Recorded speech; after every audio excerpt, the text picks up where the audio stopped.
Hi, everyone. My name is Hope Avalone, and I'm the Senior Manager of Patient Education here at the Lymphoma Research Foundation. It's my great pleasure to welcome you to our webinar today, What Care Partners Should Know. During today's webinar, you'll hear from our speaker, Dr. Mitchell, and you'll have an opportunity to ask questions. You can ask those questions at any point during the presentation, and we'll address as many as we can at the conclusion of the program. So any question that you submit through the Q&A box today can be made anonymous, and we'll get to as many as we can before the program concludes. Also, as a reminder, the webinar is being recorded. Also, at the end of the program, you'll be prompted to complete a program evaluation, and we do ask that you fill out the brief survey because we want to make sure our programming is as meaningful for you as possible, and we do value your feedback. Before we get into the presentation today, I'd also like to share a few brief words about our organization.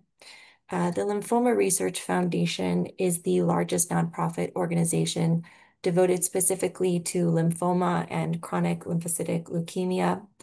Our mission is to realize the promise of science to eradicate lymphoma and to serve the community touched by this disease, which of course includes care partners. All of our work is led by our Scientific Advisory Board, which is a group of 45 leading lymphoma experts from around the country. And in addition to today's program, the foundation has many other programs and services available for you and your loved ones. As you can see, we offer both in-person and virtual programs so that you can continue your learning throughout the year. To view all upcoming programs, you can visit lymphoma.org/programs, and we'll continue to have more programming up for 2026 in the coming months. So in addition to our educational programs, the foundation also offers a wide range of support services. So our helpline has master's level trained staff who can provide individualized information on all subtypes of lymphomas, as well as treatment options, clinical trial navigation, and connections to resources such as financial assistance. We also offer a peer support program called the Lymphoma Support Network. And through the Lymphoma Support Network, we can connect both patients and care partners with others who have been through similar experiences for that emotional support. The foundation also offers comprehensive disease guides and fact sheets, which can be ordered or downloaded for free on our website. And that's again, lymphoma.org. You can also look for us on YouTube as well, where we spotlight different lymphoma subtypes, treatment options, and general concerns that patients and care partners might have. I'd like to take a brief moment to thank our program supporters. Thanks to their generosity, we're able to host programs like today's webinar. And last but not least, we have a wonderful program planned for you today. I'm so honored to introduce our speaker, Dr. Hannah Rose Mitchell.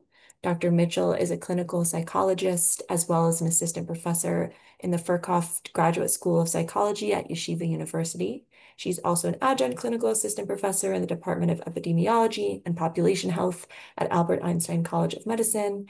And Dr. Mitchell's research really focuses on psychological and physical health impact of cancer on both patients and care partners. And so I'd like to say thank you so much, Dr. Mitchell, for being on our program today. And I will now turn the talk over to you. Thank you so much, Hope. I'm really glad to be here. I will just begin sharing my screen.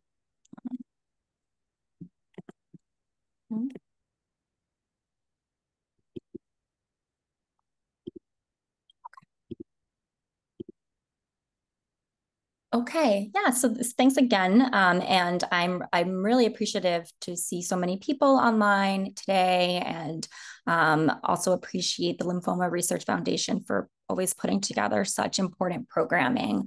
And as Hope shared, my work is focused on understanding the psychological consequences of and factors related to physical illness, so specifically chronic diseases like cancer and lymphoma. And as I'll discuss today, that includes the impact on caring for the loved ones who are experiencing the illness side by side with the patient. So as you know well, the effects of an illness are not just limited to a patient, and lymphoma is a very complex disease. The diagnosis, the treatment, it can be very frightening, and it can require the support of a loved one or supportive partner to do things such as look out for and treat subsequent infections, address side effects, manage long-term or late effects. And so the impact of lymphoma and its treatment, it's on the family unit, which can include friends, family, community members, and that's unfortunately inevitably a part of it. So my goal is to help empower cancer caregivers and care partners to cope with the most difficult period of your lives, oftentimes, by recognizing the challenge and taking care of yourself and hoping to find some meaning in it. So for today's programming, we'll walk through a few key questions that are important to lymphoma caregivers. So first, we'll look at what it means for someone to be providing care to a loved one, and who does this. And then we'll talk about the unique challenges that caregivers face. So caring for someone with a serious illness can be emotionally demanding. It can be physically demanding. There can be stress, uncertainty, changes, overwhelm. Alongside these experiences, there can also be positive impacts of caregiving, more closeness, meaning, like I said before, connection, even small positives can matter. So we'll talk about that a little bit too, but we'll also discuss how we find ways to cope during a very, very difficult period and what can get us through some of the harder days. And how to make things feel slightly more manageable. And then finally, Hope already pointed some out today, but we'll look at resources for caregivers. There's a lot out there, and I hope that you don't have to figure this out on your own. Okay. So when it comes to recognizing what it means to be taking on the role of care partner, caregiver, taking care of someone, what's important for us to think about is that this role can affect many, many of us at points in our lives, different points in our lives, maybe multiple points in our lives. So most of us will need care at some point, and most of us will provide care. So I'll define caregiver today, and that is anyone who helps someone they care about with everyday tasks, emotional support, or medical needs during an illness. But you don't need to think about yourself in a formal role, right? It's not necessarily a title one takes on, but if you are checking in, coordinating appointments, offering comfort, maybe a phone call, helping someone through their day, you are caregiving. And as of this year, 63 million adults are providing care for someone who is ill, medical condition, and disability. That means that caregiving is not at all rare. Between the previous report from 2020 and 2025, there was a jump from 53 million to 63 million caregivers. So we're seeing a lot of people are taking this on. Happens in every family, community, every neighborhood. And out of those 63 million, 53 million, 59 million are caring for another adult. And among them, 4.1 million are caring for someone with cancer. And cancer caregiving is unique. It can involve dealing with varied treatments, side effects, so much uncertainty and changes. And as we think specifically about lymphoma, the American Cancer Society estimates that there will be about 90,000 new lymphoma diagnoses in 2025. And we can expect that around one person takes on the caregiving role for every single one of those cases. And in fact, even the National Cancer Institute's definition of cancer survivor includes family members and friends as well.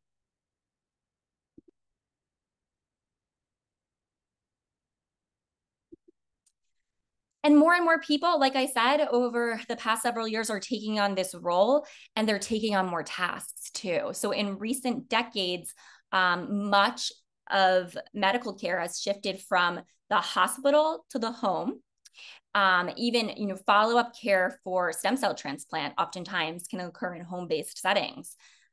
So while being at home can have its benefits, we can offer the comfort, the dignity for the person who's receiving the care. It also means that more and more family and friends are providing complex care. often tasked with complex nursing tasks.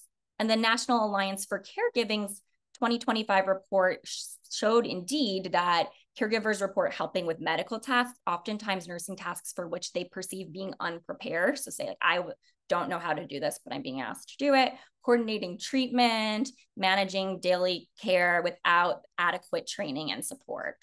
So this shift from hospital to home is placing a significant amount of responsibility on those who are taking care of loved ones with cancer.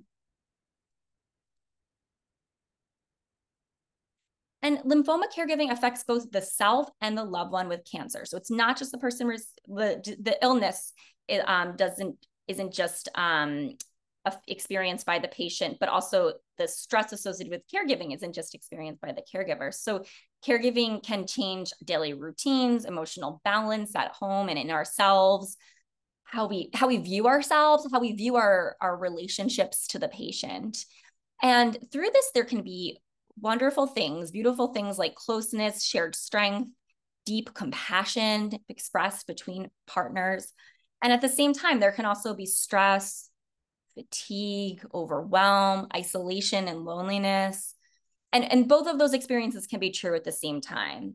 So part of what we're focusing on today is recognizing your needs as care partners while also honoring the support you're providing to your loved one. And this experience of providing care is relational. So just like pieces of the puzzle that meet together, the patient caregiver are what we call as interdependent. And research shows that patient and caregiver depression, anxiety, quality of life relate to each other's and vice versa. And in fact, even some physical health outcomes relate to each other's. Also, caregiving is relational in the sense that caregivers' well-being, meaning their own mental and physical health, impacts their own ability to provide quality of care to patients. So sometimes it might feel like, if you're not up for feeling like yourself, it might even be harder to take care of someone else. And oftentimes care partners might be dealing with their own illness as well, or their own chronic pain. But it might be the case that they do feel that, once they're feeling better themselves, they feel more equipped to take care of their loved ones. And caregivers have their own individual concerns. Like I said, they could be dealing with their own illness or their own mental health or physical health challenges, and their own experience with the lymphoma too. Like, right, it might be that everyone has their own individual experiences when they experience the same stressors. So sometimes the patients don't really know what their partners are thinking or feeling. And in fact, caregivers and patients in research studies actually report different concerns and different challenges related to the illness. And around only a half of patients and caregivers agreed on the most important concerns. And we know that the experience of having a cancer diagnosis in the family can be devastating. Caregivers can feel overwhelmed, stress, burden, and have this range of mental and physical health consequences. And we refer to that as burden. And burden is when the stressor that's presented by the illness, by taking care of someone with the illness, sort of overwhelms the resources and our capacity to cope that we believe that we have, right? So we might not feel like we have enough resources to keep up with the demands of caregiving and managing that. As you can see here, I show a well. And this refers to how the well can sometimes just run dry. I feel like we don't have enough to really keep up with it all. So it's important to ask yourself, really, what are my tools that I have to cope? What is my capacity to cope? And when there's that imbalance between my capacity to cope and what's being asked of me, am I experiencing burden? And burden is multidimensional. So that might be the psychological symptoms that we've discussed a little bit so far. But there are many areas of your life in which caregiving can result in burden. So there's physical health even, right? So caregivers are more likely to report pain, impaired sleep. Many of you may have had sleepless nights, even reduced immune functioning, like more likely to catch a cold because of all the stress that one is experiencing. Health behaviors are impacted. It might be harder to keep up with certain diet or exercise. And we have hormones in our body that we are elevated sometimes or dysregulated when we experience stress. And it's also a threat to our sort of spiritual health, right? There's an existential threat that comes with facing a diagnosis like lymphoma in the family. Sometimes people will question their belief in a higher power, or maybe their religious practices are kind of disrupted by, taking on the changes that come with an illness. Our beliefs might just be challenged. Like, how could this horrible thing happen? And there's social burden. People often report feeling isolated. Like, my friends, my family, they don't really get it. They don't understand what I'm going through. I'm alone in this in some way. Something's changed. There could be relationship conflict, whether that's with the patient or others in your life. Changes in roles, like, are you shifting from, from husband or wife to more of a nurse role? And what does that mean for the relationship? And that can be something that is burdensome as well. There's also psychological consequences, like I mentioned, anxiety, depression, sometimes even post-traumatic stress disorder. Sometimes even people say life doesn't feel worth living. And there can be financial consequences. Obviously healthcare is very expensive, but also all the separate costs that come along with that, changes in employment status, and any other costs associated with treatment. And temporal, meaning the time. There's a burden of time. People taking care of loved ones with cancer report that they are busier than ever, that there are just not enough hours in the day, and that time that may previously have been used for other responsibilities or activities might be now shifted. And the way that we're using our time looks very different as well. And what we see here is some statistics from the literature, about what it comes to, or when it comes to lymphoma specifically. A lot of the research on caregiver distress is in people with solid tumors, also with a lot of lymphoma patients who may have received stem cell transplant recipients. But this was a big study of people with hematological malignancies who experience psychological burden and depressive symptoms. And this supports all of that I've just been saying, that around 80% reported psychological burden, 50% reported depressive symptoms, and that having more medical visits predicted more burden. And fear of recurrence, which is something that Hope shared that I'd be talking about today too, is that ongoing worry that the cancer may come back or it might get worse even after treatment ended. And this comes up in over half of lymphoma caregivers. And it can show up as anxiety around follow-up appointments, new symptoms that come up. Maybe those could be triggering and bring up that fear of recurrence. Important dates like annual visits or anniversaries. And it can affect both the patient, and the caregivers. So that this is a major concern, and we'll talk a little bit about strategies for dealing with that today too. But I would be really remiss if I didn't emphasize how many people report to me, like in my clinical role, about the positive impact of caregiving, that it can be meaningful, that people can grow and make meaning from having something as stressful and challenging and tragic as cancer in the family, but that through a stressful experience, sometimes there can be certain positive outcomes, silver linings, or even growth. So I have a similar figure to my burden figure here to show you this concept of benefit finding, which is the experience of having positive outcomes when you face adversity. So caregivers can report benefit finding in these domains, and I'm sure many other areas as well, but these are what we commonly see. So acceptance, people will report that they have, I have a little bit a higher tolerance for crisis now. I kind of accept what I'm challenged with, or even the distress that I feel. Like, I know that I'm very sad or anxious, worried, or have a lot of fear, but I can hold on to that and accept that. Positive self-view, people should feel proud of themselves when they're taking care of a loved one with cancer. They play an important role in their family. They have a lot to offer others. And, it is my hope that that can be a source of pride and self-esteem that can come out of a really big challenge. Family. So family relationships, they can sometimes be really tested and tried when one faces illness in the family, but in other ways, they can be strengthened. Certain people might get closer. There could be a bigger appreciation for family, a bigger appreciation for the patient. Reprioritization. So this refers to noticing that this crisis of having an illness in the family requires you to spend more time thinking about what matters most, right? So it's kind of same thing, like family might be really important to me, maybe more in touch with certain values that you have an understanding of how you want to spend time. Appreciation and gratitude. A lot of times people will report like, I feel really grateful for my children's health, right? Like we're dealing with this illness in the family, but I'm so thankful that I'm healthy, my children are healthy. I'm so thankful that we have a beautiful family, or finding other things in life when, we are experiencing a lot of suffering to be grateful for.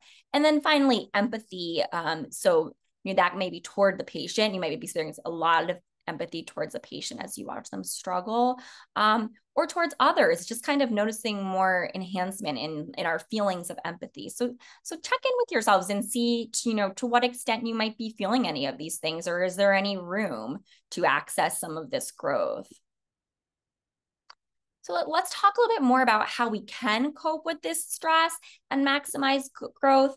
And this is one big thing that I always present. And, there are a lot of metaphors to explain this concept. Some of you may have heard, like, it's like they tell you on the airplane, you must put the oxygen mask on yourself before you put it on the person next to you, right?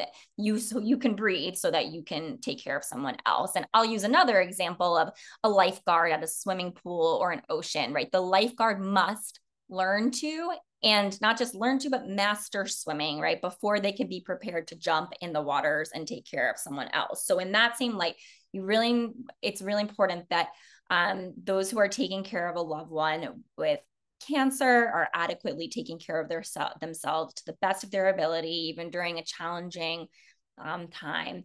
And even, it can feel really counterintuitive sometimes because the loved one is struggling so much, but your own care must be prioritized.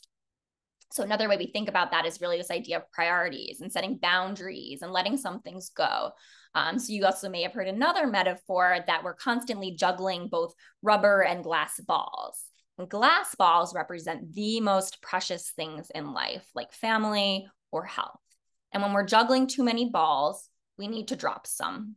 So it's going to be those rubber balls that you drop, and knowing that they can kind of bounce back. So it's important to take inventory. You'd even list down priorities to look for the responsibilities that we can let go of for the time being, and remembering that type of thing can bounce back. And just having acceptance with yourself as you do those things. It might feel uncomfortable, and maybe it's really important for you to keep a very clean home, and you're not vacuuming the floors as much these days, but being kind to yourself and having self-compassion around letting some things go.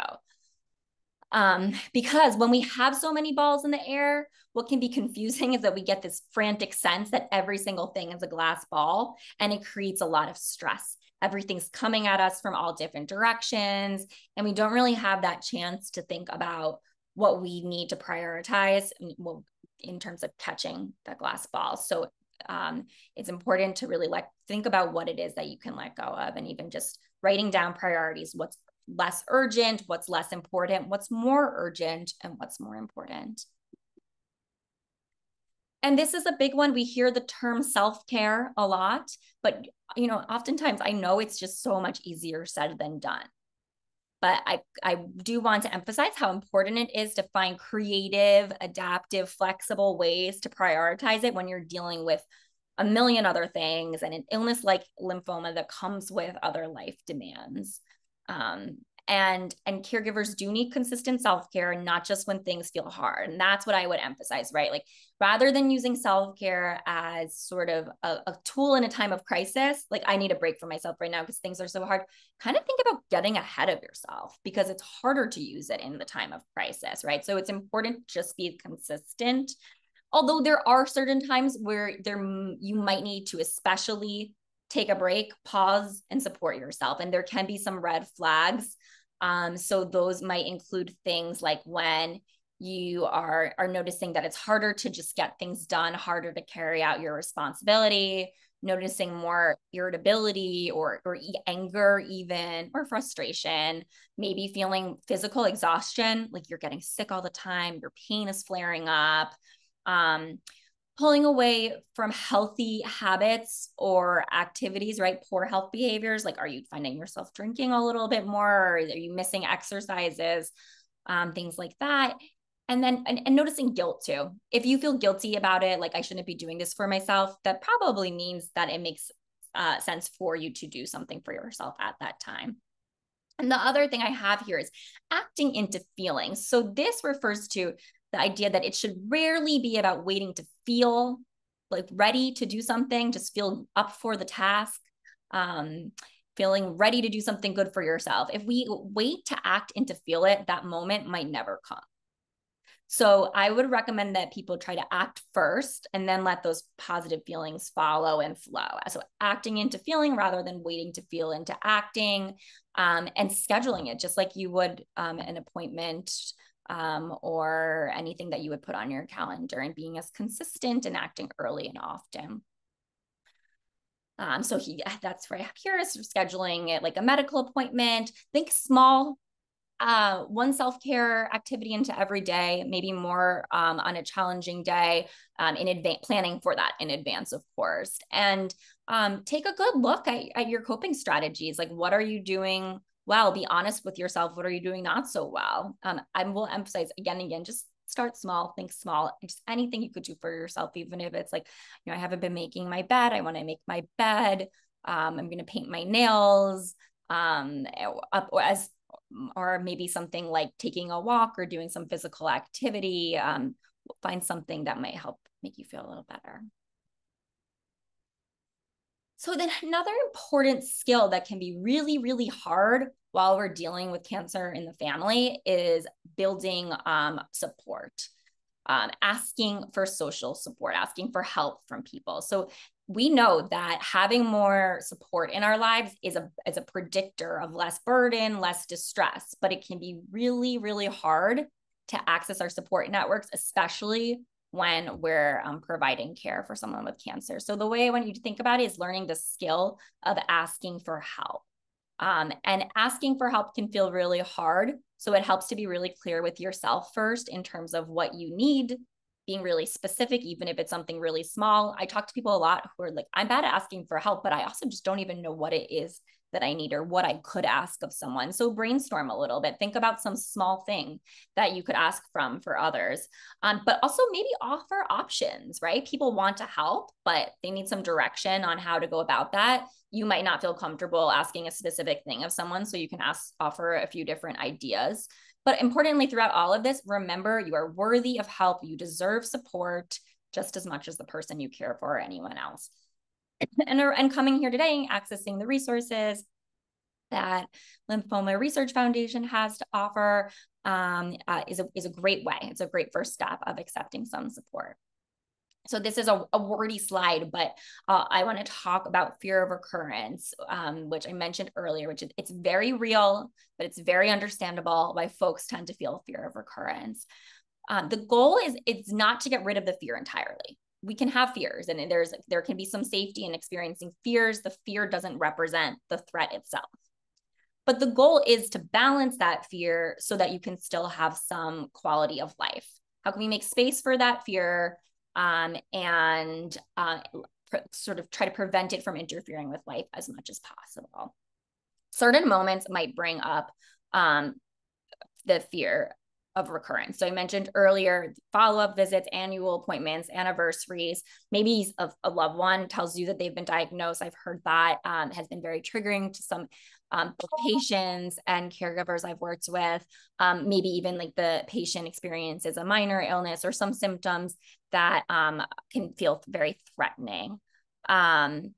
So with that in mind, we want to try to figure out ways to manage that. And first, I would start with thinking about attending follow-up visits as much as possible as recommended, right? So even though when we want to avoid things because we feel fearful, think about what can it take for us to make sure that we go to appointments and get the information even when it's hard to hear.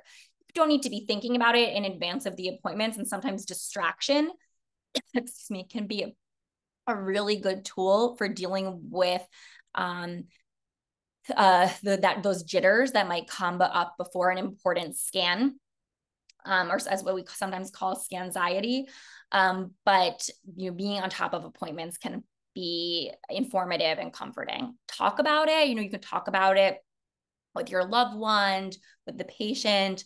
You can consider, if you have access to it, any treatment with a psychologist or a social worker, another mental health professional. Another part of this is just acknowledging what it is that you can and cannot control, right? So take control of the things that you can control in life, even if it's the really small things. But what might be important to do is accept what you cannot control too, and acknowledging that and allowing yourself to sit with that. And finally, it can also be useful to think about making plans, right? So sometimes it can feel really scary to make plans, especially during cancer treatment, but even beyond that. But it can be really important to make both short and long-term plans, to have things to look ahead to, look forward to, despite any fear or even superstition that can come up. So let's talk about communication. So the first piece I have here refers to communicating with patients, with our loved ones who might be coping with an illness like lymphoma, right? So the goal here is to open things up, be as open as possible, while also providing a lot of empathy. So sometimes caregivers will feel a need to protect the patient from their own feelings, which is okay. And it's understandable why one might feel that.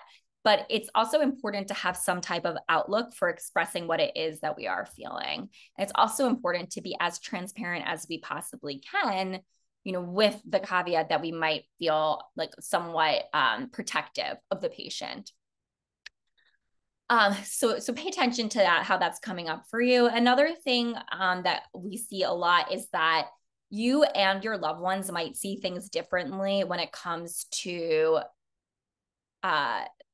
treatment decisions, when it comes to caregiving responsibilities, and this can include the whole family system or anyone else who's involved in the care.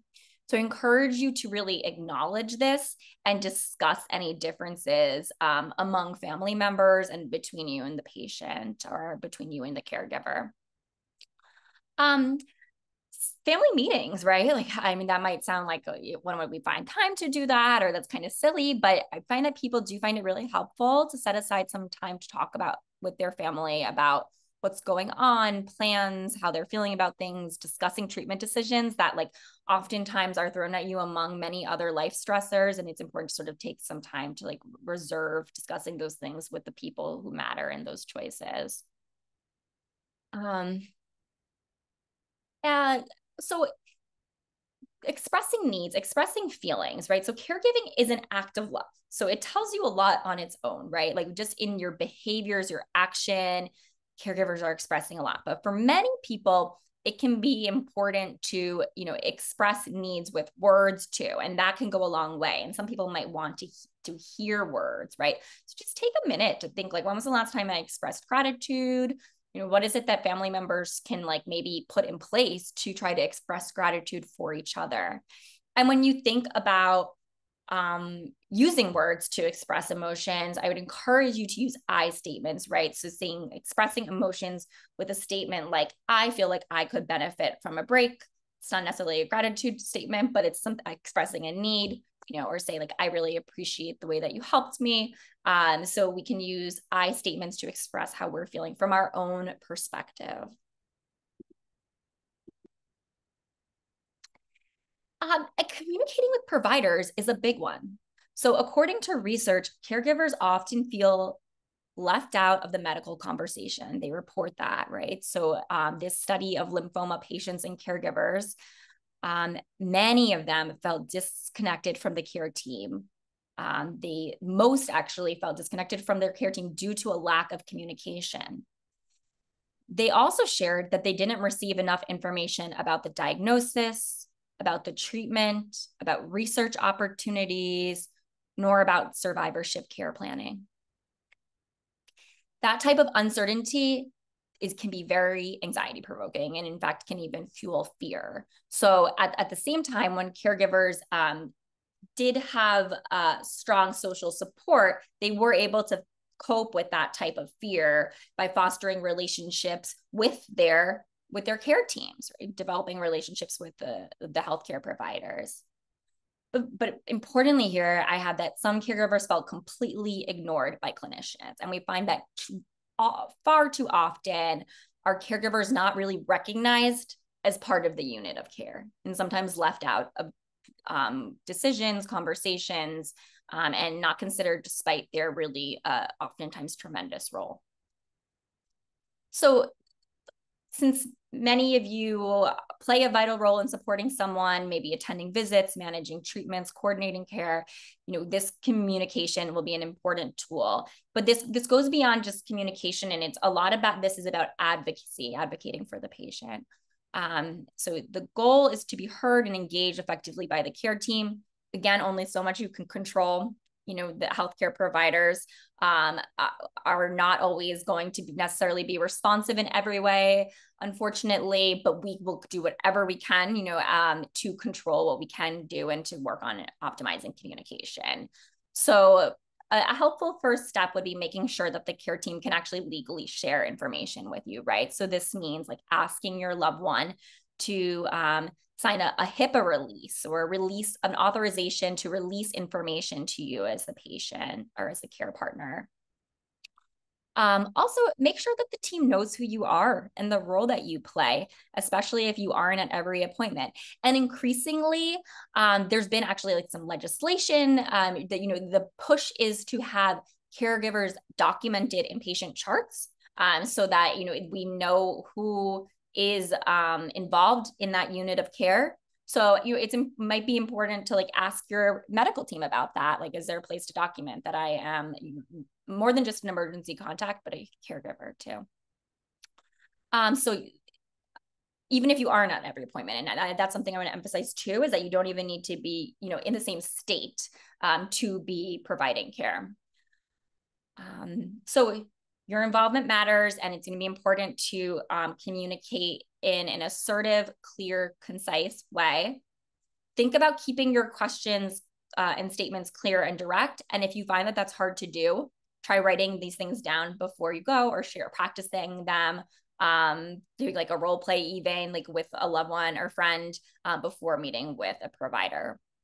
And at the end of conversations, I strongly recommend using summary statements or reflections to confirm that everyone is on the same page. So what you would say is something like, so what I'm hearing is you're making X treatment recommendation, right? So you can show your own understanding and confirm that with the provider.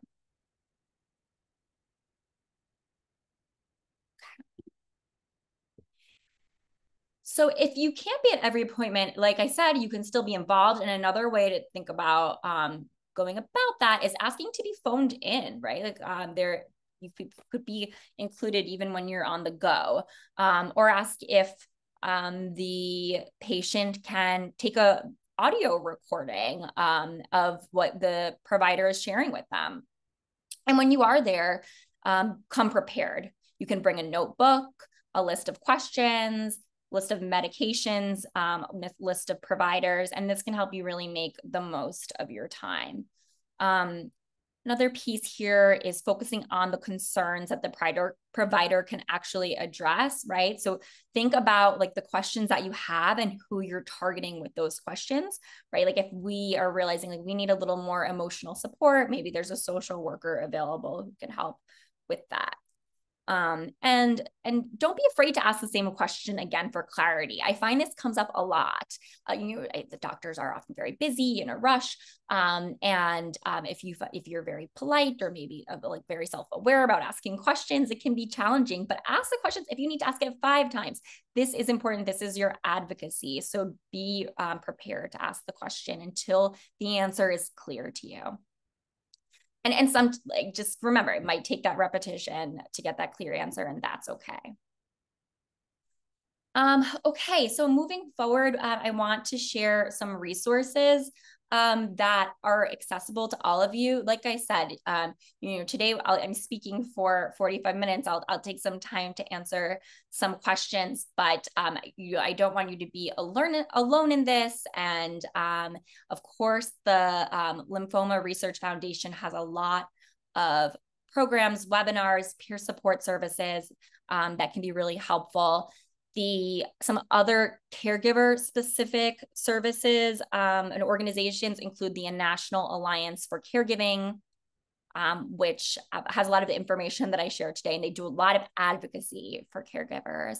And then the Family Caregiver Alliance, which also does a lot of advocacy and provides practical tools, policy information, and skill building resources.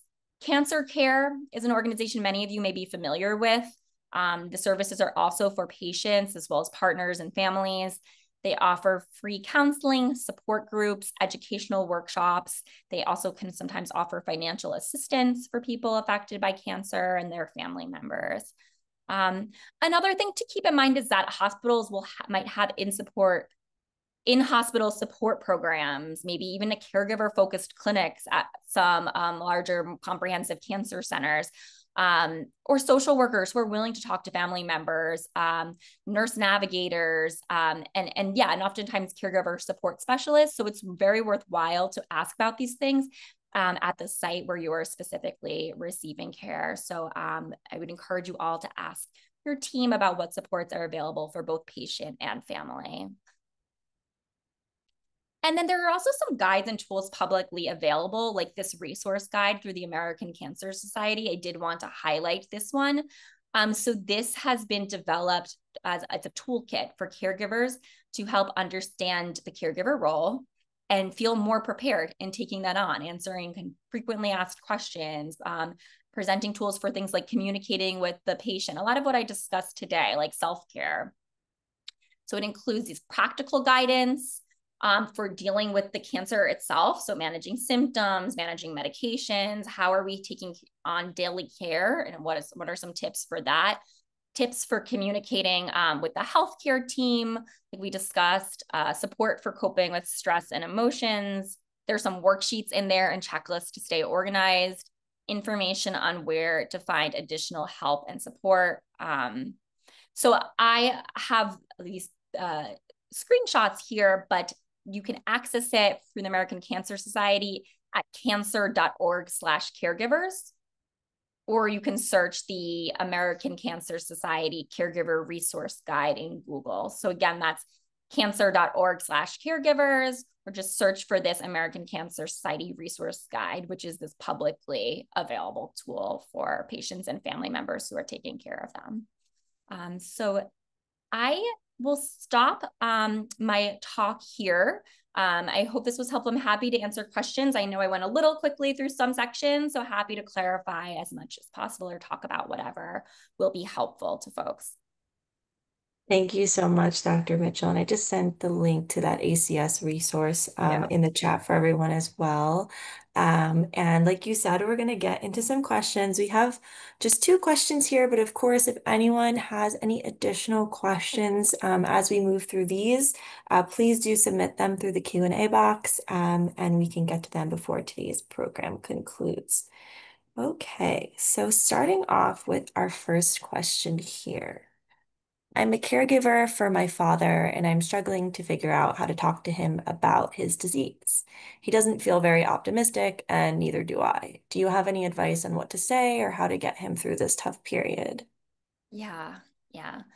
That's a really good example, and I appreciate you sharing a pretty vulnerable example. We see this come up a lot, communication, within family members. And first, I'd say is, ask yourself how you're coping first, right? And sort of this comes back to this idea of putting the oxygen mask on yourself, right? So kind of think about like what checking your own feelings and what your own experience are, separate and related to your father's experience. That can sort of shed some light on what lens we'd be approaching this conversation with.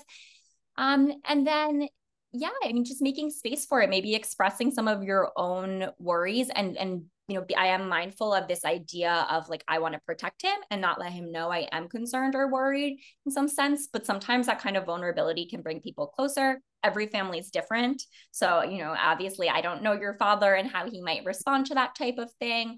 But sort of sharing that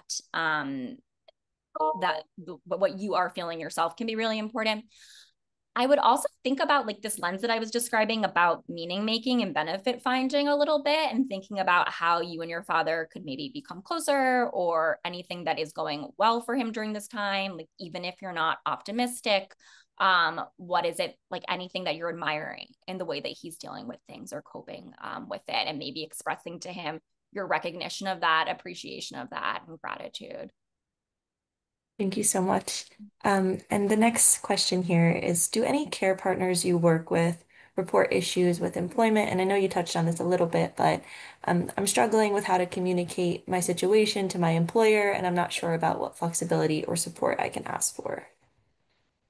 Yeah, so this comes up a lot, and sometimes people where I work will you really need to give up hours of work, and it's like really ends up being a pretty catastrophic situation for the family. And there's a lot of sort of stressors associated with the financial burden, and that can be very challenging. So I recognize that that's an issue. I would sort of, obviously every work situation is different, so I would kind of assess to see what is the story at your specific workplace. I would also, there are resources available that you might be worth looking at. I don't know if like Cancer and Careers works much with the caregiver, but that's an organization that's like related to like vocational issues around cancer coping. I see Hope nodding. I don't know if you have more information on that, but I would probably try to see like what kind of your rights are there and advocating for yourself in that sense. But definitely, if you do know that you get any type of leave, or that like, you know, I also like you can express that you have stress at home, and like legally that can't be held against you, right? So this isn't legal advice, but like I would be mindful of those things and not be afraid to express vulnerability around it, because as I said at the beginning, everyone is affected with caregiving, and most people are affected with cancer at some point in their lives. Yeah, thank you, Dr. Mitchell. I was gonna kind of acknowledge the same resource. Um, if you want to look into it yourselves, I would say Cancer and Careers, maybe Triage Health if you're worried about any insurance issues. But if you didn't get a chance to jot that down, you can always contact our helpline, and they have many resources on hand that they can connect you with. And some of our partner organizations are really great covering some of those employment and insurance issues. So, but it's a great question, and it's definitely a common concern. Um, let's see here. I know that we might have the same answer to this one as well, but Dr. Mitchell, do you know of any tools for someone that would be helpful if they're flying out of state to support a loved one undergoing chemo? Hmm. I'll defer to you, Hope, in terms of specific resources for that. Yeah. Yeah, I would say that's another good question for our helpline. They can kind of dig into some of the resources for you, especially depending on where you are located and where you might be flying into. So, um, definitely, I will send our helpline information in the chat, and also I'll talk a little bit about it at the end of the program too. Yeah. And that's Um, the kind of thing though that I'm glad is coming up here, because those are the challenges that are not always acknowledged or discussed. And there's a lot of assumptions that people don't need to do things like that, right? So um, I would access any of these resources that Hope is mentioning, and make sure that you're advocating for yourself in that sense, and that the medical team knows that you would be a part of the care team too. next question here is, do you have any suggestions for those of us who sometimes feel as if we're getting in the way and there's not much we can do to add real value in our loved one's life? Yeah, I mean, so this comes up a lot. I work with people on an individual basis about this sometimes, and a lot of that is like really challenging that, right? So we work to sort of check the facts and say, like, to what extent are you really getting in the way? How much do you really believe that's true? Or is that kind of just like an emotional response, an automatic thought we're having that's really not so helpful? And that's coming from a place of worry or concern or uncertainty that comes up with the illness, right? So some of that is sort of challenging the notion of possibly getting in the way. And I would think about the same thing where I was saying about asking for help for yourself, always just asking what the patient needs and giving options. Like, I can do X, Y, or Z thing for you, and like thinking really small with that. And a lot of times patients might feel really kind of powered or independent in a way, but you're still experiencing your own really severe reaction to everything, which is completely normal. So some of that might just be checking in with that, like sort of seeing if there's any discrepancy between how they're coping and how you're coping, and understanding that. But I would say practically think about offering small things, a few things, and then also just challenging that idea within yourself that you're getting in the way. Thank you. Next question here. How do I best communicate with my husband with lymphoma when he does not want to follow the prescribed protocol? Yeah, I mean it's a big question. I'm really challenging, and a lot of people, again, like will be on very, very different pages. I come back to this idea that I said earlier about like using I statements, so you can only express kind of how you feel about things. You can maybe share information, of course, and he might not be responsive to that information or want to hear that information. But it sounds like I'm reading between the lines a little bit, but it sounds like you're having your own challenge with dealing with the fact that he's not listening or responding to those things. So if you can share that with him, even sometimes that can be helpful. Again, everybody's a little bit different. Some of this comes also back to this idea of accepting what you can and cannot control. Sounds like you're probably doing your best to get him the information that he needs and to support him.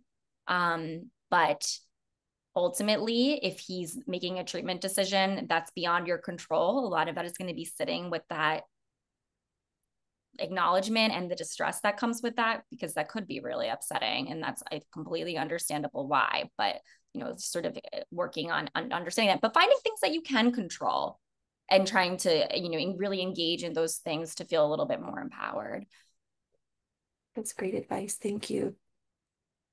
Next up is how do we encourage a family member or patient we're supporting to be more vocal in stating his needs? Understandably, he doesn't share much, and it's hard for us to gauge what he and his family actually need in this moment. Yeah, so I would say I'm noticing a theme a little bit here in terms of communicating with family members, and maybe family members who might be a little bit more hesitant than the partners and families who are sharing a little bit more. But and that's create some structure around it. Like, you can set aside a time to talk and say, like, I know this is acknowledge, name what's happening. Like, I know this is difficult and this is not a fun conversation to have, but this is really important to us. So, we're bringing that in, sort of like making some space and setting that aside. Maybe even I think the question kind of talks about like you want them to speak up a little bit. So you could even give them like a structure for that a little bit, like asking them, like telling them how you'd like them to share something with you, or like containing it to a certain time, or can we just have 5 minutes of this conversation? Can you just kind of appease me in that sense? And then being really, really supportive when they do share, and maybe providing some feedback and like positive reinforcement around that can also go a long way too. Absolutely. And this next question touches on something slightly different. So, I struggle when I run into someone I have a casual friendship with, but I'm not close to, and they ask, how is blank, in reference to my spouse who has lymphoma. It seems poor to simply say, okay, but also bad to go into details. How should I handle this? So this comes up all the time, and it's challenging. And I think it is a little bit person specific, and of course, it depends on who you're meeting up with as well. Sometimes people do find it helpful to have a little bit of a script.